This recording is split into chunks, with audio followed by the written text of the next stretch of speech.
and welcome back to Sullivan's Unheard Voices. I am in, hands down, one of my favorite shops that I've been to in quite some time. This place is simply amazing. I'm here with Quick and Morgan, and this is I've Got Rocks in My Head. Thank you so much, y'all, for joining us. How did you all start this? Do you want me to do it?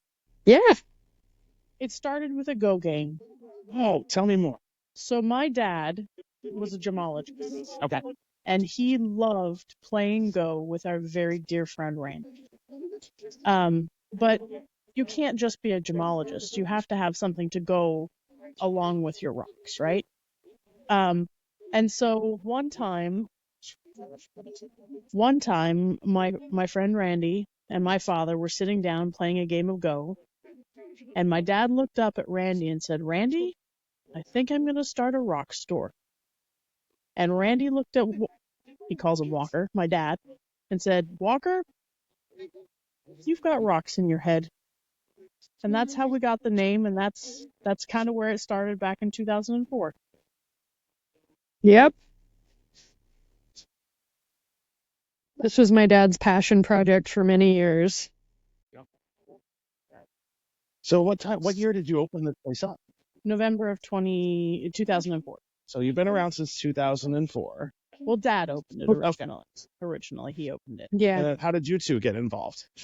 Well, at least for me, on and off, he would say, "I need help moving heavy boxes of rocks." And so I'd come in, or he'd need someone to cover for the weekend, or he was going away or whatever, and I'd come work here and cover the rock store. So specifically for the rock store, I think that's how I got involved originally. But we've been doing rocks forever. Okay. So where did the fossils come in? Because so let me paint a picture for folks, right? Because when I came in here, I was like, oh, this place is awesome. And I fell in love with how it looked. And then I met Quick, who was here and you were not. And she's like, oh, we have fossils too. And I was like, blown my mind away. And then as I walk back for fossils, I see a sign that talks about goat. And I'm like, okay, this place is just so unique and awesome that I have to interview these people because it's such a cool store. How did you go from like rocks and then incorporate the fossil piece?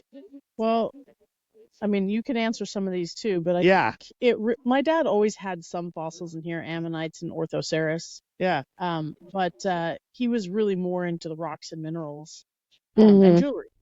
But when he passed on about 3 years ago, my sister and I took it over full time. And at that point, we wanted to focus on having more interesting fossils in the room. And why don't you take it from here? Please. Yeah. So, as you can see, this whole shop is kind of a many-headed hydra. But if we're just focusing on rocks and fossils, both of us have a deep passion for, our biological past. And I'm a field biologist when I'm not doing this. And so I spend a lot of time in the wild and have lots of opportunities to pick up little bits and pieces of cool fossils and minerals and things while we're out.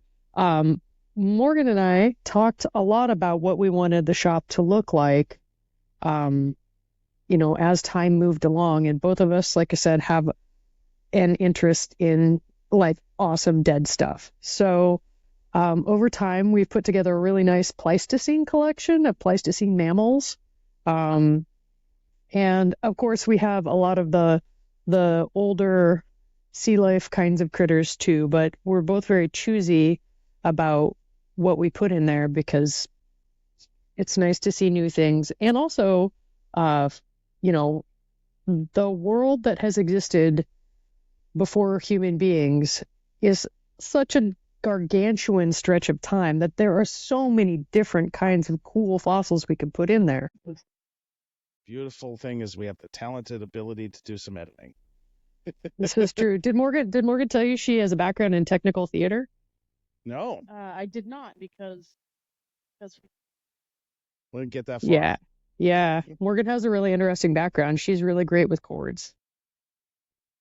Among lots of things. She's a Renaissance woman. We want it to be something that people haven't seen before necessarily, or if they have, a really high quality piece to have it display, and maybe some smaller pieces to not. Am I not being loud enough? Sorry. Or stay. There we go. So really what we do is we go and look. Mm-hmm. And I know that seems to be a simple thing, but we go to these big, would you call them festivals, events, and go to places where there's fossils from all over the world. And we have a budget, and we always blow it. Right. But we look and we see what we think would help support the interest in our shop, help support maybe the community around us. So, like, there's a lot of the kids don't even get to go to field trips anymore. Mm-hmm. And so we've taken fossils to schools, and so they can look at them. And so filling in some of the holes. And then also sometimes we just see something and love it and get it. It's awesome. Yeah. I think we, Go ahead. oh, sorry. I think we try really, really hard to have things that fall in a nice distribution, all the way from like nice things that anybody can buy, so things that are attainable to all people, all the way up to really fancy, high-end fossil mineral specimens. I think something that's really important to Morgan and I is that everybody should be able to own beautiful things. And so we have a really wide variety so that everyone can have something beautiful if they want it. I appreciate that. And one of the things that I talk a lot on this podcast about why it's important to support local and why Absolutely. that sort of community feeling, because Walmart not going to your school and providing you with fossils to educate kids. That ain't happening on a large scale. That's why it's so important for places like this to exist. And I really love to hear that, because that is something that is missing from a lot of places. Just that whole idea of giving back to the community. I think that's awesome. And we do tons of outreach. Yeah, and I love the fact that you select your fossils and rocks and everything yourselves. You're not just ordering blind off a catalog and all that stuff. No, so when you come in here, you know your quality, you know you're getting the cool stuff, and you know there's never going to be the same thing in this place twice, right? When it comes time for us to go get rocks and things, Morgan and I spend a considerable amount of time being like, do you like this? Well, I like this. Well, I don't like this. Why don't you like this? And we talk, and one cool thing is we have really overlapping taste. So like there are things that Morgan likes and there are things that I like, and we have a nice Venn diagram of overlap, but we also have unique taste between the two of us. And so there's a lot of variety in our shop because of that, which I think personally is really cool. Yeah, I think one of the things that's very different than other shops is we do hand select almost every item in the shop. And I think that makes a huge difference in the way that the store looks, because you don't end up with the things that you have are beautiful and intentional in the shop. Yes, so you that. end up with really beautiful and intentional pieces. I like that. I like the way you put that. I just love looking around. Like, I've seen everything in here 100,000 times, but I'll shift a shelf around and pull one other thing out, and it's a new store again. And you can't help but smile when you come in here. You just can't help but smile. Just between the paintings of the octopus on the walls and everything else that you see is just so pleasing. And you can tell the effort that was taken to put everything in its place. It shows. Well, it's awesome. Thank you. That's a nice compliment. Yeah. And so, like, when you're talking about like the fossils and you're saying a wide range, because the fossils that I look at, I've never even seen before, right? Yeah. I didn't even know that was a dinosaur. Like, and I had to buy it because it's like, I need this. Like, this is awesome. And so, like, how much thought and consideration is it when you're talking about that to make sure that you have a wide spectrum? Well, a lot. Because if we had $1 billion, we'd have $1 billion worth of fossils. Yeah. And so we really try to focus on a particular era. Like, we've been really focusing on the Pleistocene era, which is about 10 or 12,000 years ago to... What was that? I just was agreeing with you. Oh, to about 100,000 years ago. And so there's a wide variety of mammals, and all the mammals that you think of that, like, like are really cool are from that era. Like you've got your mammoths and your saber-tooths and your Yeah. mastodons and your cave bears and like just things that in the movies we expect to see as big, scary, amazing things. Yeah. Um, and I'm just really fond of that era. Same. And so, but we also have to have dinosaurs because you want to have something that little kids are gonna love. Yes. Because I think it's really important to get children interested in the natural world at birth. That's One of the things that I recommend for parents who have children on the autism spectrum is to find something like that to have their kids do their hyper focus on. absolutely. Happens, and this happens all the time, is they get a hyper focus on something that's World War II related.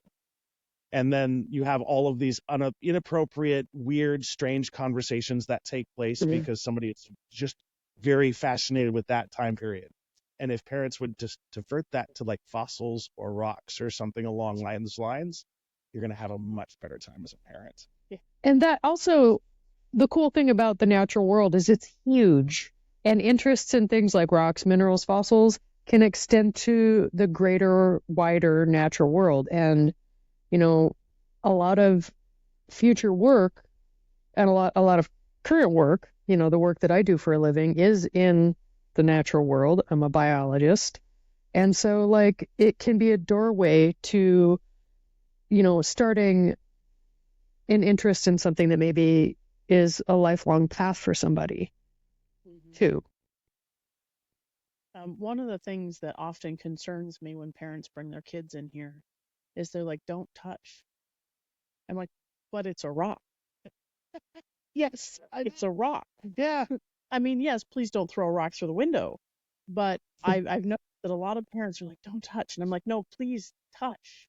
Please let them touch. And I can tell you where that comes from. A lot of rock places, they say that. Don't touch unless you're going to buy.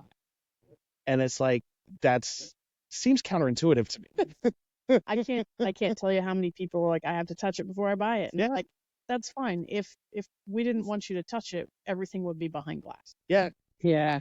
I'm definitely one of those, like, I like to touch things, people. That's why all my art stuff is very touchable. But like, I mean, if you pick up a piece of agate and you drop it on the carpet, it's very, very unlikely to break. Yeah. It's a rock. Yeah. You know, and I know these things are minerals and they're unique and the world makes them. And if they're broken, well, then you have two. I like You know? that. Yeah. And then the other aspect of this place that really caught me off guard was incorporating the goat piece. Oh, my goats? Yeah. I love my goats. They're my favorite animals. Oh, you should have said something. I would have brought one. Oh, that would have been awesome. Oh, I remember having a goat as a kid that didn't grow in his horns, so we called him Knothead.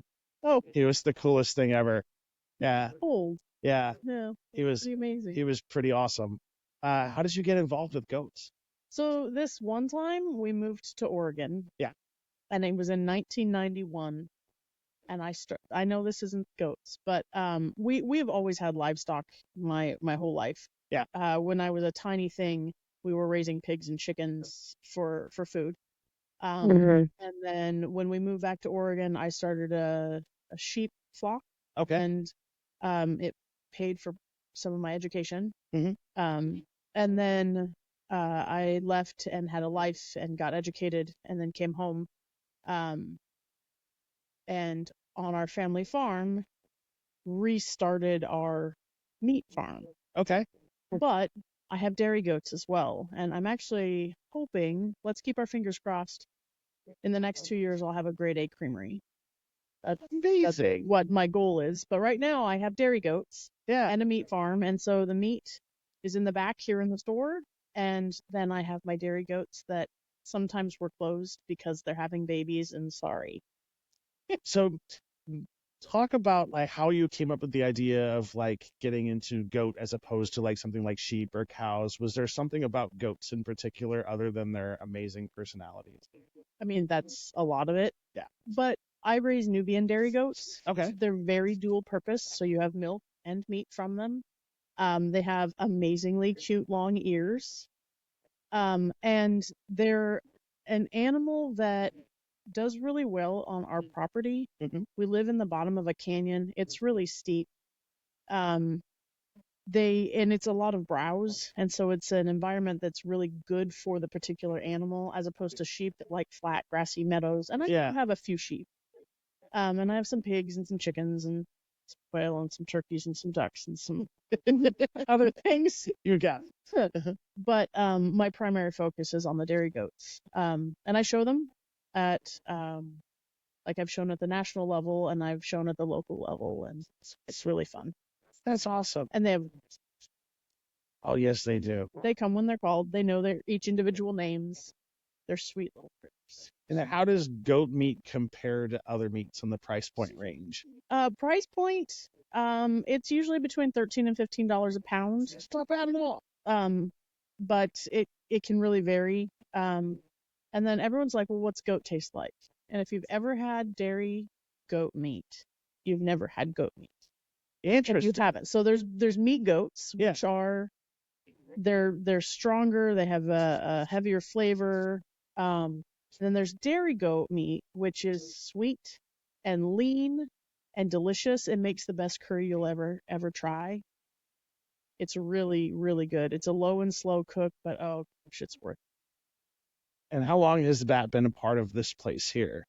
Since my dad passed. When my dad passed, well, I was in live entertainment during COVID, and COVID killed my career, like a lot of other people. Yes.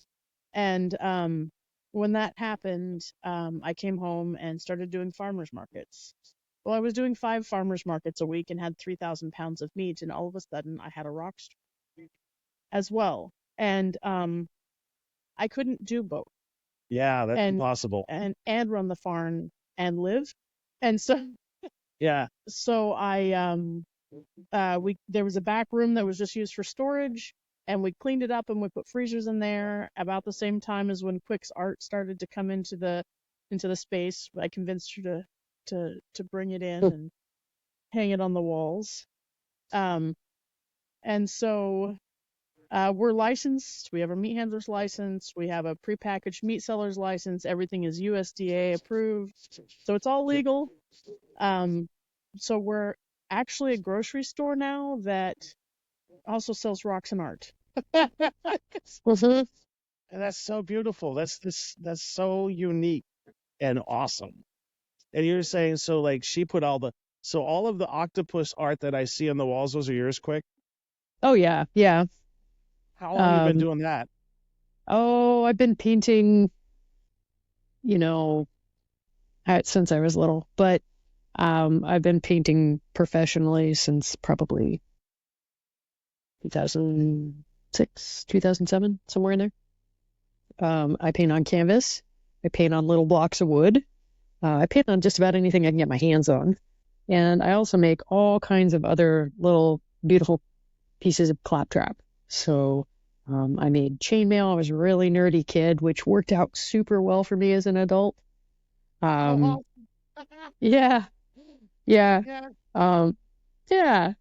And so Morgan keeps wanting me to paint a dinosaur for our downstairs, like a downstairs one, and I just haven't gotten there yet. But I do paint a lot of slimy things with legs. I love stuff from the sea, and lots of little beasts and monsters and cats. I'm definitely in cat camp. Love kitties. Definitely a cat camp over a dog camp. Oh yeah, definitely. I am the opposite of that. Morgan's in dog camp. My small dog weighs 120 pounds. Big dog weighs 180. That's a big dog. Yeah. Mastiff? No, no. Mastiffs are little dogs. Okay. No, Anatolian Shepherd from Turkey.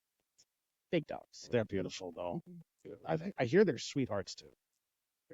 If they're yours, they're yours. Sweet. They're very difficult dogs. They're livestock guardian dogs, and they really are very independent. But they love their people so much. Yeah. And nobody else. And then the other thing too that I realized when you come in here and how things are sort of placed out, like how do you like you guys talk? Do you all kind of go to places, search all this stuff out, and just sort of hand select all the rocks as well as the fossils? Mm-hmm. So we have a long conversation around December 30th Okay. about Yep.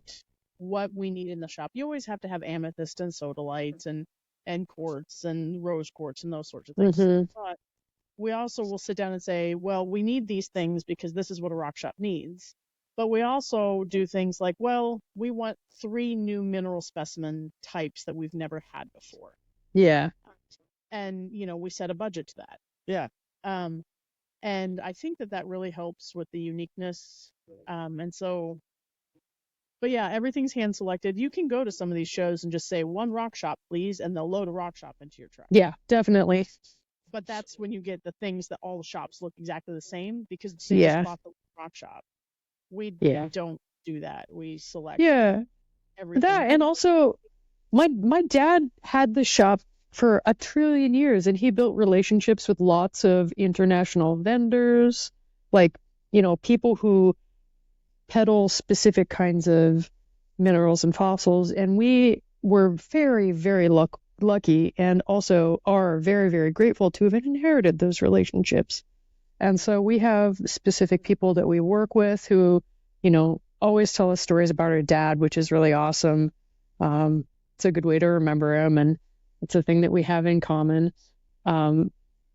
But they are also always on the lookout for things that they know we might be interested in. And so we work with those folks year round. If they run into something cool, they'll let us know, or they'll hold it for us for when we come down to visit for the larger show, et cetera, et cetera. So where are it's these kind shows? of the biggest one in the world is in Tucson, Arizona, in end of January, beginning of February. But we go to Portside as well. We also look for things on the side of the road that says rocks. Like we buy a state, will reach out to us.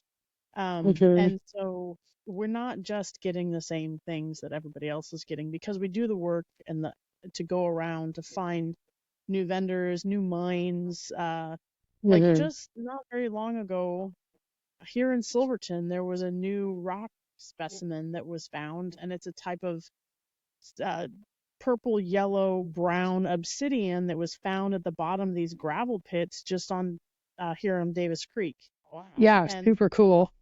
8 or 9 guys bring pieces in saying, what is this? We couldn't figure it out for a long time, and we had to do some research to figure out what it was. And it's from the sulfur vents from when the volcano erupted forever ago. And it's just an obsidian glass that formed in these tubes. And so it's really unique color. So and I know that's in our backyard, but you can find those sorts of relationships all over the world. And how many people come in with that rock hound mentality? Oh, tons. Can't answer. That's fair. Yeah. Tons of people come in. So to me, a rock hound is someone who loves rocks, and they go out and they dig up rocks, or they find things, or they research rocks, and rocks is a third of their life. Yeah. And I would say half the population is like that. I mean, there's a lot of people are nuts about rocks. Yeah. They're just very curious about them. And then when they find something, they're like, yeah. They're like, wow, that is amazing. What is it? And, 20% of the time I know, and the other 80% of the time I figure, the other 60% of the time I figure it out. And the rest of the time I'm like, that's a rock. I love that. Yeah. So it's hard. There's so much variety on this planet that it's hard to know sometimes. Yeah. Another cool thing about, especially our some of our mineral specimens, a lot of our fossil, not a lot, but at least some of them. When I'm out in the field doing biologist things, I always keep my eye out for things that I can collect legally for our shop. And I found all kinds of cool things like dinosaur bone parts, and I found dinosaur eggs once, and beautiful petrified wood, and I found some really nice selenite. Oh yeah, that selenite, the Sweetwater agate. Yeah, it fluoresces under blacklight, all these beautiful colors and stuff. And so some things, it's cool. You should have Morgan show you. later. It's great. It fluoresces 3 different colors depending on the piece, depending on what trace elements are in with the agate. It's wicked cool. And I can't tell you how many pounds and pounds and pounds of stuff I have just like dragged out of the field in my backpack while I'm out like doing bird surveys and stuff. All my coworkers think I'm nuts. So we do also curate things that we rock hound, which is pretty cool. Or make. Yeah. Or make, Um, yeah. I make several of the cabs. Yeah. A cabochon is a small piece of pretty rock that you make polished to put on a piece of jewelry. Okay. Yeah. What's the process for that? You take a rock and then you make a slice that's about, I don't know, 3/8 of an inch, Mhm. and you very slowly shape it with grinding machines, depending on the shape you're making, over time. There's actually a really cool class at the 50s Plus Center in Salem where you only have to be 18 to take the class. Yeah. It's like $30 or something, and they teach you how to make cabochons and to slice eggs, not eggs, Yeah. slice rocks into slices and stuff, and how to use the equipment.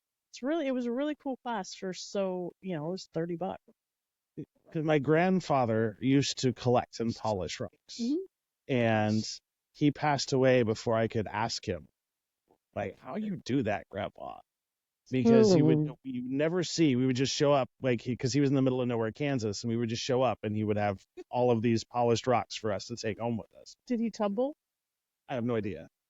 Were they like specific shapes, or were they just look like free forms that were shiny? They looked like free forms that were shining. So he was tumbling, and so what that is like there's this barrel on a machine, and it literally turns the rock, and over time you put different, like finer and finer grits, just like you would finer and finer sandpaper in the barrel, and that grit will polish the rocks. And we have one of those. We have one that does 3 25-pound barrels at a time. So we can get, rocks in there. Yeah. Yeah. How much? But Go ahead. Sorry, quick. So say we also have a ton of grit, and Morgan is very sweet, and we have a lot of people who tumble, and so she will sell grit to them, which is cool. That's awesome. Yeah. So if you have a tumbler and you need grit, you can come here too. Yes. Yes, you can. Yeah. Yeah. I heard. Interesting. Yeah. Is there a reason for that, or? I think it was a COVID thing, because before COVID it was fine. Now after COVID it seems not fine. Yeah. But I don't have a really good answer for that. Okay. But to answer your previous question, usually it takes between 3 and 6 weeks to tumble, depending on the hardness of the stone and how rough they were when you started. Yeah.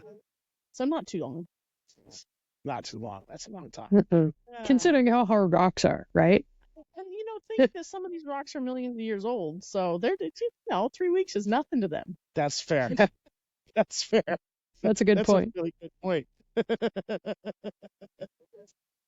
And I'm looking across the store here, and I see the skulls. Yeah. Though the stone skulls, Yeah. they come from various places. There's lots of different types of rocks there. There's agate, there's jasper, there's calcite, tiger's eye, fluorite, and some of those come from Peru, some come from China, some came from this guy that I met in North Dakota, a couple of the crystal ones, the like quartz crystal ones. Madagascar? We don't have any of those left. Oh, okay. Those were pretty. Yeah, they were. So various places. We try and work, because like one country will have, X number of types of stone in their country, right?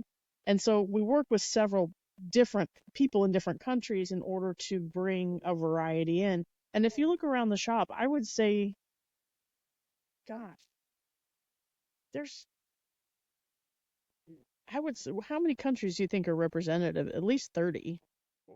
I would say probably more than that ultimately, if you count the fossils and stuff. Yeah. Yeah. It's crazy, is what it is. It's crazy cool.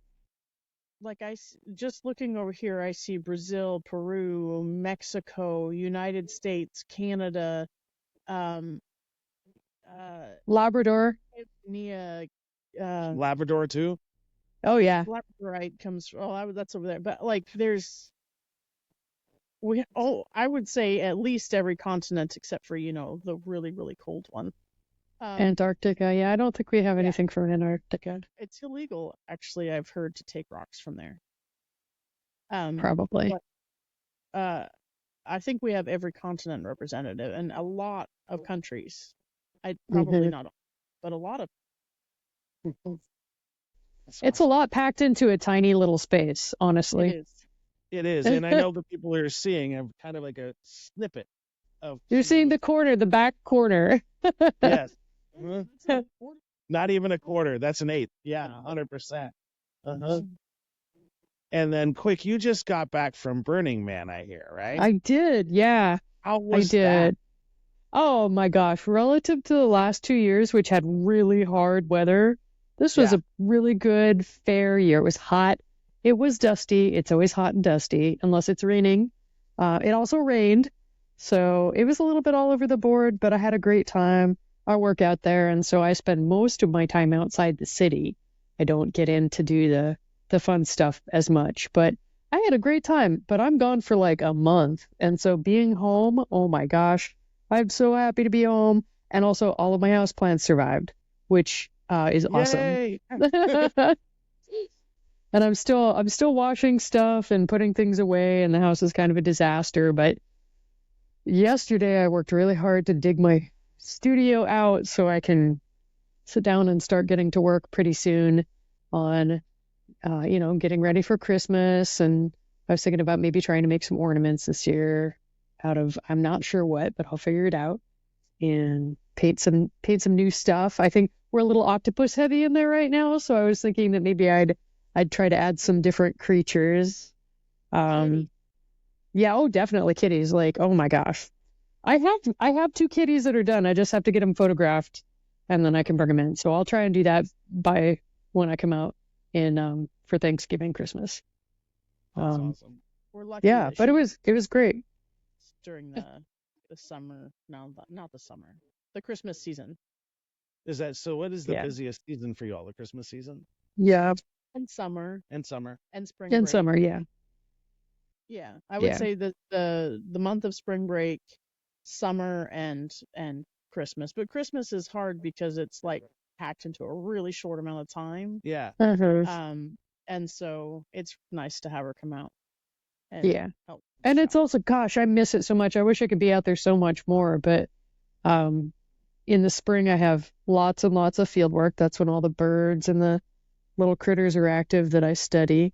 And then, in the early winter, right now, it's migration season, so I'm pretty slammed with everything migrating. But luckily, late fall, early winter is a good time for me to be out there, and it happens to coincide with holiday season, so that's. And then And one then of it's the good to meet all the regulars that Morgan sees all year round, and they're like, "Oh, hello, who are you?" And I'm like, "I know everything about you because my sister has already told me how amazing you are." And so it's kind of funny. They're like, "Oh, hello." yeah, because when we met, you weren't here. You were at the store, Mhm. and the only thing I knew about you, Morgan, was sister this, sister that, sister this. I didn't even know your Oh, I name know. She's the big belly goat gruff. I'm just the help a lot of the time because she knows so much more because she's there on a daily basis. I think I was at a goat show when you Yes, you were. Yeah, Mhm. definitely. That must have been in June. Barn in the USA, I think. Yeah. Oh God, Everything the was right. puns. That's the name of the goat show I was at. I love puns. I'm sorry. And one of the things that we also talk about on this podcast a lot is why it's important to support businesses that are owned by women and how that sort of works out. Did you find a lot of support, or because I would imagine that rock is sort of like a male dominated industry? Yes and no. I find that more men like to go out and do the rock hounding, Mhm. and more women tend to be have the metaphysical interests in rocks. But I don't.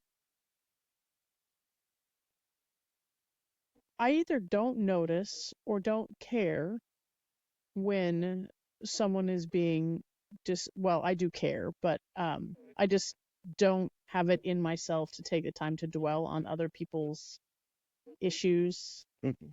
with gender or Anything. yeah, or Mhm. yeah. Mhm. And so I don't really pay attention to it, and I find I'm a happier person. And I know that's not. I'm aware that things happen. I worked in a really male-heavy industry and had lots of issues. But if I sit there and I dwell on it, Yeah. then I feel very sad. And so I try and not, if that makes any sense. Makes perfect sense, actually. Yeah. And I can appreciate that. I feel like in the rare instances that I'm there, I can hold my own because too work in a very historically male dominated. Things are changing a lot for a lot of fields these days, but um, I go out and collect a lot of the rocks, and I also know what I'm talking about. So it's usually I usually just have a really good time. I don't feel like we feel any particularly um, troublesome pressure about being lady business owners. As a matter of fact, I've never had anyone mention it, except, like my sister, and they're like, they can't, sometimes they don't know which one's which if they're new to the spot because one of us posts on our social media and the other one is present in the store all the time. And so they're like, which one are you? Both But with the social media, though. Okay. I answer the Facebook questions, and oh she yeah, does. she answers all the questions. I post And the pretty so, pictures. and so it's sometimes they're like, I don't know who I'm talking to, and it's like both of us. Yeah. Yes, Sometimes we both respond, and yeah, it's And funny. you say you show goats. yeah. How long have you been doing that? Goat 3 or 4 years. Do you find that different to show goats than to show other animals? Oh yes. Hmm. I've never shown goats, like I've never shown animals with a mammary before. Okay. And well, of course, all mammals have mammary systems, but Good, correct there, buddy. you don't show them in sheep Yes. or horses Yeah, or well, chickens don't usually have mammaries, and if they chickens are not mammals. That's fair. um, but so it's actually a lot more difficult because you have to regulate, like, because it's in times of stress, their milk production goes down, but you want a full mammary in order to show them. So Yeah. it is different, and also I think I've shown a lot of animals. I've shown chickens and sheep and pigs and dogs and horses, and I like goats the best because of their personality. They want to be a partner with you. Mhm. And your dog does too, but it's not It's not quite the the same. same. Yeah. And the people in the goat world, 99.95% of them are amazing. That's awesome. Yeah. That's awesome. So it's not only about showing goats. Yeah, I want to get out there and show my goats because they're beauty. Yeah. But I also appreciate the time the goat people that I know have spent with me as a newer showman for goat. Yeah. Um, and it takes a lot to do those sorts of and I'm 42 years old. Right. Like most of the time those people are supporting 15-year-olds.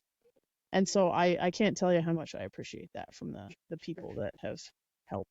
And the reason I bring it up is because, like, I remember I was just at the state fair, Uh-huh. and as you're walking through all of the people with animals, once you got to the goat competition, people were smiling. Mhm. People were interacting with each other. Mhm. When you got from the goats to the cows, that's what stopped. Uh-huh. Like, it's all competitive and all this other stuff. Like, goats are still competitive, but it seems to me, from an outsider's perspective, that there's just more community and more acceptance around that. I would say that that's pretty accurate. I can't. I've never shown cows, so I can't speak to that situation. But I do know that in the goat world, yes, you want to win, but it's not about wins because in the show ring, that's just their confirmation. That's not how much milk they put in the pail. That's not how many babies they make. And the point of a dairy goat is milk in the pail. Yeah. I mean, that's the point. You want to have a structurally sound, very correct animal that also gives you a gallon or more milk a day. and can keep her weight up and can have babies and can stay healthy and can have a 10 to 15 month lactation without being rebred. And so one of the ways you do that is sharing genetics. And we do a lot of sharing genetics, and you have to be in a situation where you can talk to the person about what you need. And I think that maybe that's where it comes from. I'm not really sure, but I've found it's a lot of fun to show goats. Yeah. It's just so much fun, and the people are fun, and the judges are fun, and the everyone is surprised when I'm like, yeah, I get a gallon of milk out of this goat. And they're just like, what? And like the look on the kids' faces when you're milking and there's milk coming out of them. And they're like, Yeah. well, yeah, that's where milk comes from. I love it. Also, Morgan has the strongest hands of anybody I've ever met. She once had me, I was like, oh, I'd like to try and milk the goat. And then I got a couple squeetas in, and I was like, gosh, I'm tired. And she just was like, kind of nudged me out of the way and was like, could you, and that pail was full. And I was like, my God, it's crazy. Awesome. She's a strong woman. I hand milk most of the goats. It's just faster. I have a milk machine for when I'm milking for human consumption. Yeah. But most of the time, my milk goes to our pigs and our chickens and our turkeys. Yeah. Because and bottle lambs, we get 10 lambs each year to raise for meat, and they're raised on our goat milk, and so it's just using it on the farm, at least right now. That's awesome. And I might also make hundreds of pounds of cheese and like hundreds of pounds of soap each year too. Soap each year? Soap each year. Goat milk soap. This is new to me. Oh, it's amazing. It's like buttery delicious on your skin.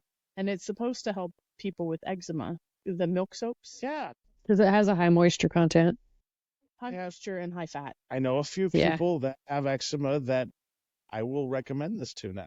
Yeah. I had no idea. It needs to be real soap, not the glycerin-based soap with milk in it. Yeah. There's a huge difference, right? Oh, yeah. Yes. Because real soap is rendered through the fat and through that part instead of the glycerin, right? Or am I off? Yeah, it goes through saponification, and the glycerin soap, you just basically skin the glycerin off of the top. And that's what it just preserves moisture. It doesn't actually do any kind of dirt trapping. And I love the idea that everything sort of feeds back on itself too. Yeah. That's awesome. We I think we're just a couple of nerds. Yeah. Yeah. That's pretty accurate. Yeah. Which is amazing. And I think it's beneficial for farm and the environment to like use, like, why would I dump it out if I could use it, if I could feed another animal with it? And I don't know if you've ever had milk-fed turkey. No. It is the best turkey you will ever eat. It's super good. Okay. I had no idea that was a thing. That's awesome. I learned it from a 4-H'er about 4 years ago because they had dairy goats and raised turkey for their market project. And I had some of their turkey, and I'm like, what are you doing? She's like, I'm giving them the milk. And it just makes such a tender, delicious milk. So we'll have some turkeys in the meat market here. Actually, tomorrow's the day. Actually, also it's hilarious to watch turkeys drink milk because it seems like it seems just funny to look at. You're like, what are you doing? And they drink it, and then they bring their head up, and they love it, and they shake their head, and then there's milk spray all over them. It's very funny. And they will, like, I have to keep the turkeys separate from the goats because they know where that milk comes from. They go after the goats. Animals are so funny. I know. Oh, that's awesome. But, and so, like, with the meat market that's here, because we touched on goats a little bit, but it's not just goat. No, I have lamb, rabbit, chicken, turkey, quail, beef, and duck.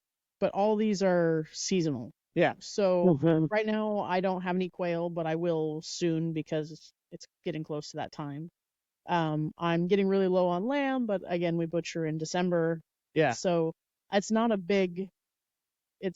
don't have enough space to healthily raise huge amounts, and so sometimes I'm out of stuff. Mhm. But But that's the But the beauty of doing local, right? and the Because good thing is too that no matter what, you cannot open a freezer in there. And I gotta say, I love my sister, and I know she's my sister, and I know this is our business, but I'm wicked choosy about meat. And like every time I come out from Idaho, I bring a cooler with me. I give her a wad of money, and I'm like, put things in the cooler because that's how we do it, and it's good. Like you can't, even if something is out, there's always something awesome to pick. yeah, mhm. and the part I love about a place that's local like that is, it's going to be fresh. You know that it's going to be local and it's going to be well cared after. And one of the things that I always frown upon is those huge, large industrial farms where they don't Mhm. actually take the care and consideration into how the animal well-being is. Yeah. Because even though you have goats that are raised for meat and dairy, you still take that love and consideration and treat them with the respect and deference that they deserve. And I always believe that healthy animals produce much better meat and much better. I'm gonna let you know that if you have meat from here, I will ruin you for store meat. Actually, one of the goals, like my farm's name is Great Oak Farms, but Yeah. one of the goals is a really good life and one bad day. That's what we go for. And I know that sounds a little, No. but you know, my pigs roll over for tummy pets. Yeah. My goats and sheep get ear scratchies and butt scratch. They love like dogs. Yeah. Goats and sheep love butt scratches. It's Yeah. crazy. Yeah. And so that's kind of what we go for. Like the chickens follow me around. Yeah. Mhm. They're like, "What'd you do?" They have this weird side eye. They look at you from the side. The bombastic side eye of a turkey. That's awesome. But I think you can really taste the meat. And we also work with local processors. We Yeah. work with Century Oak Packing, which is another woman-owned business. Mhm. Fantastic. Yeah, they're great. When it's meat, Yeah. 50% is the farmer and 50% is your butcher processor. If- On the Mhm. way that the final product comes out, and she is excellent. Because if you have a butcher that doesn't do the right thing, it could taint the entire animal. Yes. I hadn't even put two and two together until just Yeah. now. Yeah. If you hang it too long, or you cut it wrong, or you put gross seasonings in your sausage, or whatever the case may be. Yeah. Or if they have too many animals to process and you get somebody else's animals back and not your own. In some places. Oh, Yeah. Or that's scary. yeah, and I can taste the difference. 100%. I can tell, like you can tell the difference between a milk-fed and finished pig Yeah. and a corn and soy finished pig. You can taste it. You can see it in the meat. The meat's a different color. Interesting. Yeah, It's a different color? it's a different color. Yeah. The fat, the actual type of fat is different on them. It's milk fat, not corn fat.